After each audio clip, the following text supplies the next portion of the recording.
بیا هم هرکلی درته مخبرانې ته سهار مو په خیر اشمت کوو چې زموږ په ټولنه کې یعنې بېلابېل مسؤلیتونه دي هم بېلابېلو برخو ته همدغه مسؤلیتونه کوم چې دي ځوانانو ته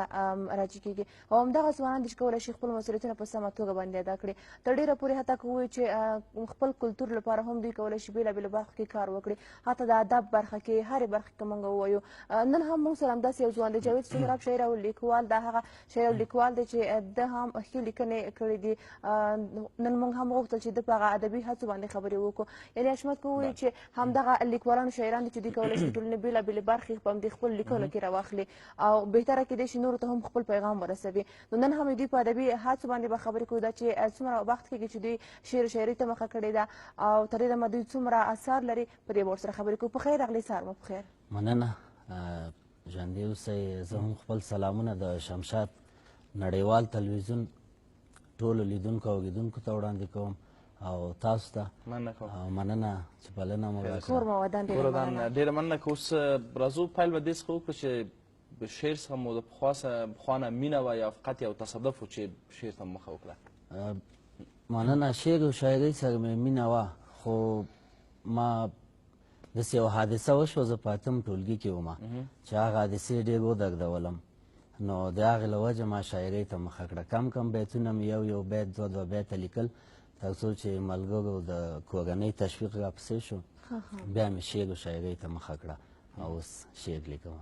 ښه نو کیدای شي سهراب صاحب د خپلو اثارو په هکله هم یو څه معلومات راکړئ چې څومره چاپ شوي اثار لرئ څومره ناچاپه اثار شته تر دې دمه چاپ شوي اثار نه لرم خو یوه ټولګه مې اماده کړې د چاپ لاندې ده نو ډېر زر به له خیره د مینهوالو په خدمت کې شي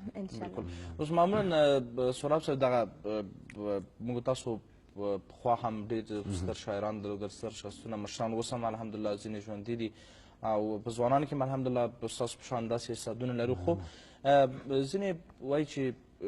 هغه شعر هم ځان لپاره یو چوکاټ لري یو اصول لري یو لاره لري او داسې هم نشي کېدی چې هر څوک بس قلم راواخلي او ولیکي چې متاسفاً چې ګورو دغه ځینې سندرغاړي چې د ځینو شاعرانو شعرونه وایي حداقل یعنې هغه نه هغه زموږ تاسو هغه فرهنګي نه هغه اسلامي ټولنې سره هېڅ سمون نه لري یعنې حداقل د لاره چې وایي چې د نظم څخه یا د نورو خبرو څخه د عادي خبرو څخه چې څوک تبلیغ کوي خبرې کوي دغه شعر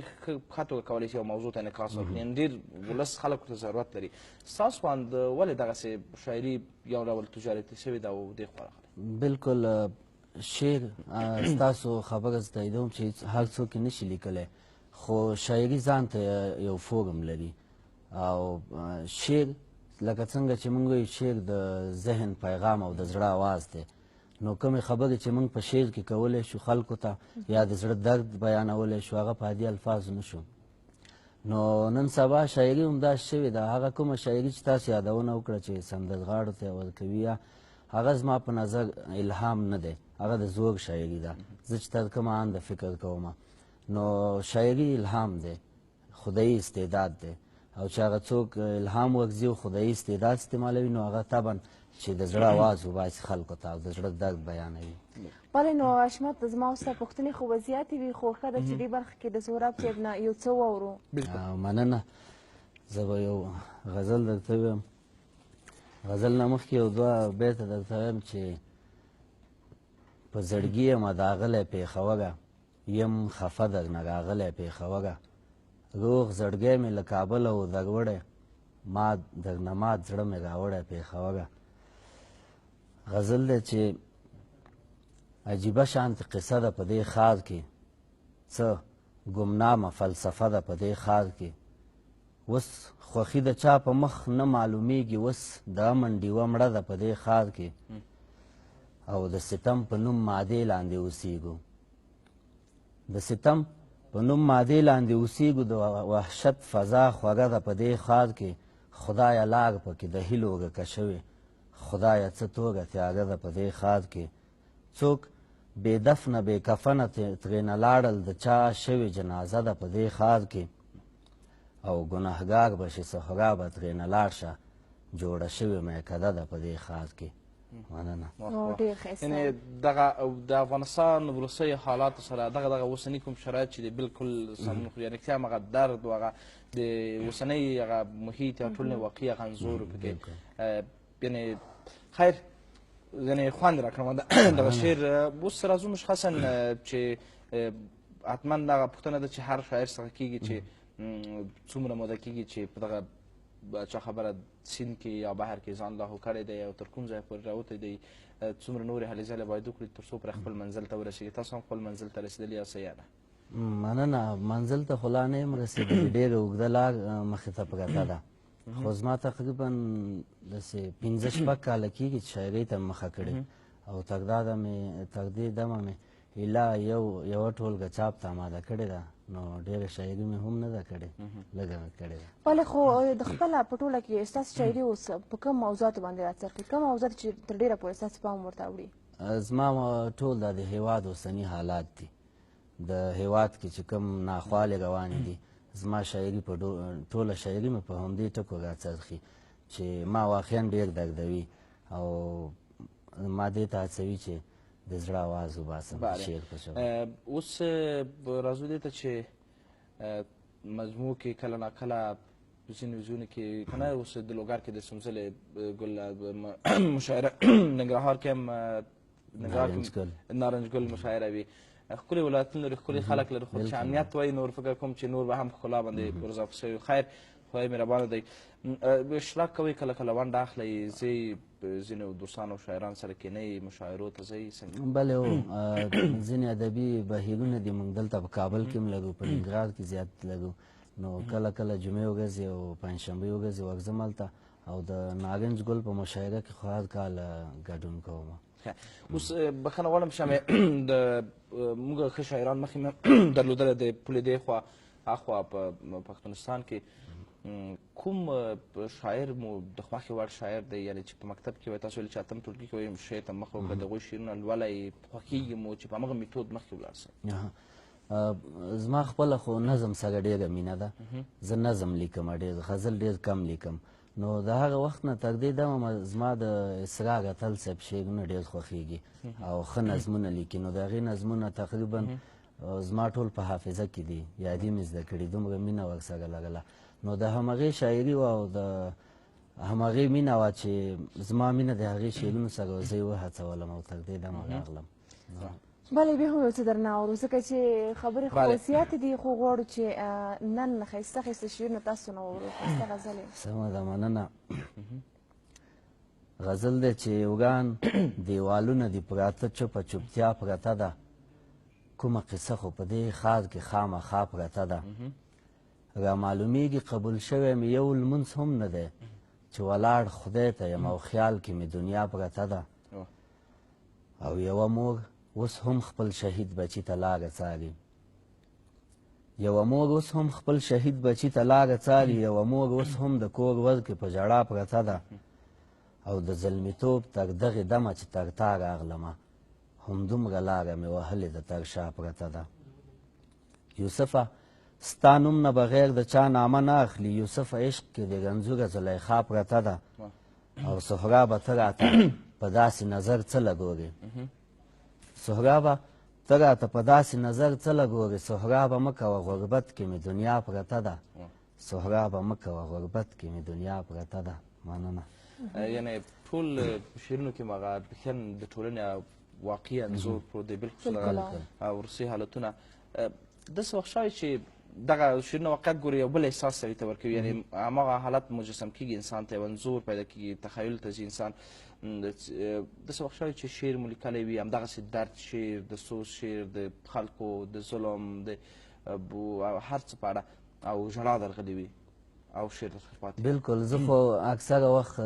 داسې شعر راځي ماته یا داسې الهام راځي چې د ما لیکلو په وخت کې ماته ژړا راځي او نو هغه وخت کې بیا زما شعر قوي کېږي او کولی شم ښه لیکنه وکړم نو ماته د الهام په وخت کې چې کله الهام راځي شعر لیکم نو ډېر داسې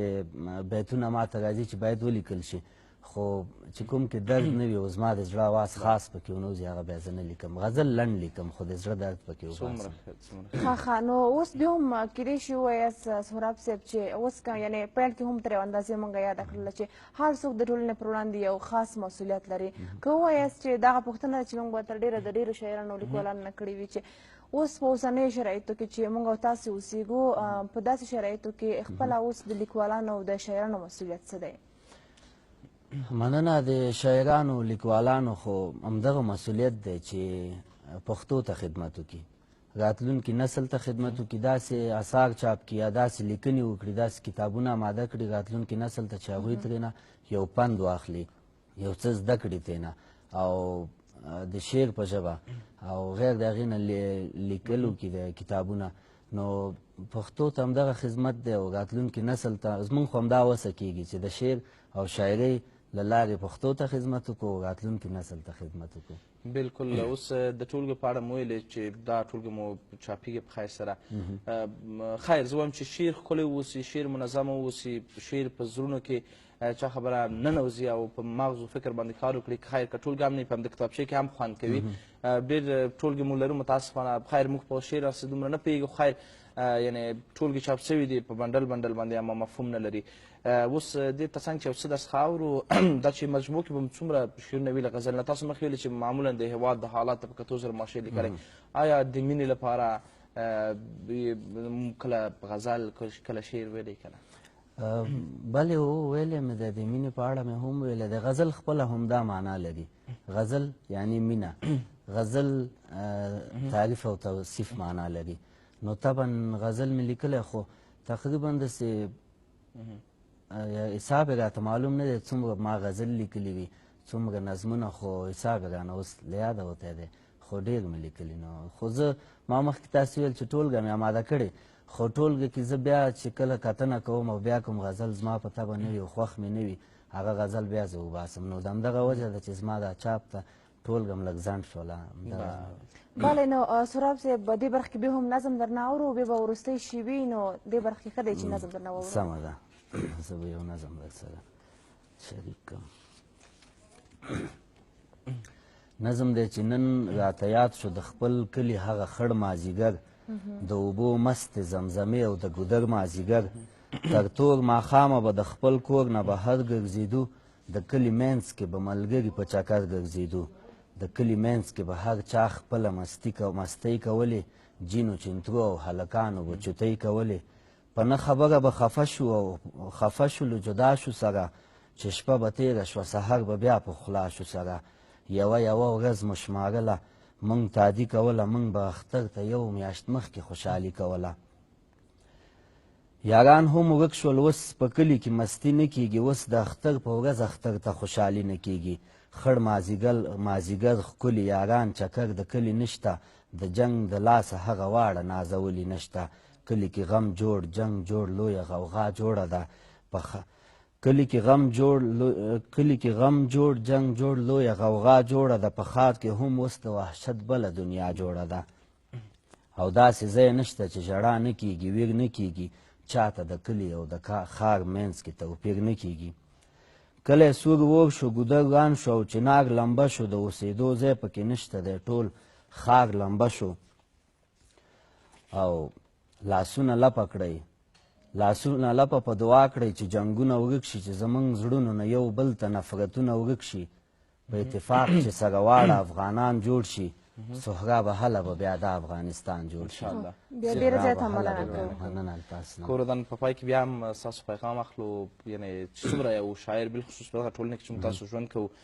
دې ته باید متوجه اوسو چې حداقل که کال کې د یو شعر ولیکي، خو سم شعر دې ولیکي چې حداقل هغه د اورېدونکي تنده پرې ماته شي. بالکل، زما پیغام هم همدا دی ټولو شاعرانو ته، لیکوالانو ته. زه د ټول نه ځان کوچنی ګڼم، خو دا زما د زړه آواز دی او باید ووایم چې لیکنه وکړئ، داسې لیکنه وکړئ، داسې کتابونه ټولنې ته وړاندې کړئ، داسې